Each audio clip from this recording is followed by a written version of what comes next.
Dans cette vidéo, nous allons aborder les prérequis avant de commencer un autoguidage au champ.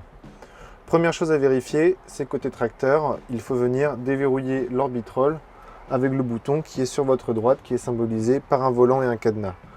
Lorsqu'on va venir l'enclencher, le bouton va clignoter 4 fois avant de s'allumer continuellement. Cette activation doit se faire moteur tournant, à l'arrêt, sans toucher à la direction.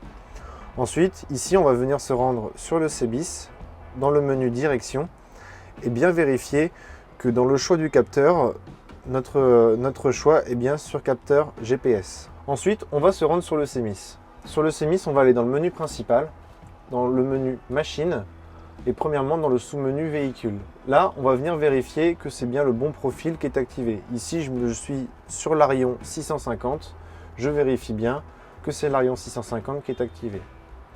Ensuite, je vais me rendre dans le menu outils portés. Ici, j'ai la liste des outils que j'ai enregistrés sur le CMIS, dont l'outil que nous avons préalablement enregistré ensemble.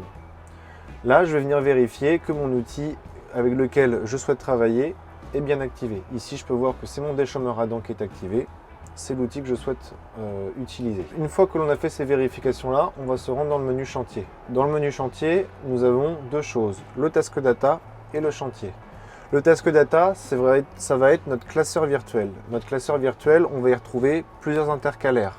Ces intercalaires-là sont symbolisés ici par les chantiers. Dans nos intercalaires, en fait, on va venir retrouver toutes nos données de chantier. La parcelle dans laquelle j'ai travaillé, la surface, le temps passé, l'outil avec lequel j'ai travaillé, mes lignes de guidage, mes limites de parcelle.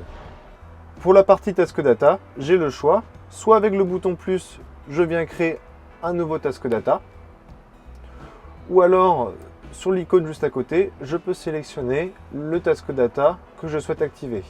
Dans le task data que je vais activer, je vais retrouver notamment toutes mes parcelles et mes chantiers déjà créés. Ici, je sélectionne le task data EARL du bois pour mon exemple et je vais venir créer un nouveau chantier en appuyant sur le bouton plus juste ici. Je vais venir nommer mon chantier, je vais l'appeler déchômage, je valide. Ensuite, je vais me rendre dans le menu champ. Si j'avais déjà des champs enregistrés, j'aurais pu les retrouver ici. Ici, je n'ai pas encore de champ enregistré. Je vais appuyer sur plus pour créer un nouveau champ. La parcelle, on va l'appeler la forêt.